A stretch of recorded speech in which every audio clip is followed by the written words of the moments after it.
Frequently, you will find arterioles and veins running side by side, which is convenient.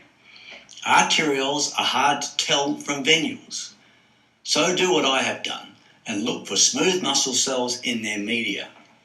Look at this tiny arteriole and venule in a section of the pancreas. The very small arteriole has a much smaller circular profile due to having a higher pressure inside the lumen than in the vein. And it has just a single layer, or two maybe, of smooth muscle in the tunica media. Whereas the venule really has only an endothelium supported by adventitia.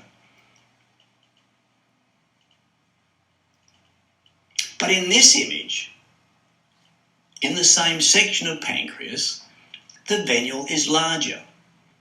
And you can see that it does have just a single layer of smooth muscle, and over here is the arteriole, of course.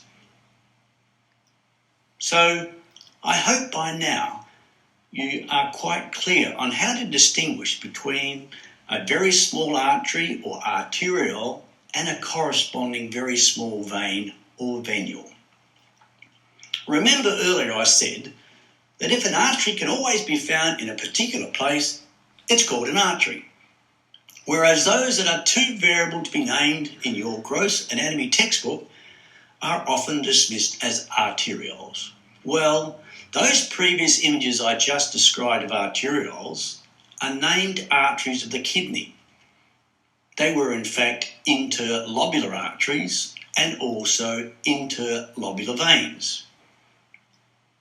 And as you learn about the kidney in a later lecture, they can be identified in specific locations within the kidney cortex. Though in reality, they are much smaller than arterioles in many other parts of the body.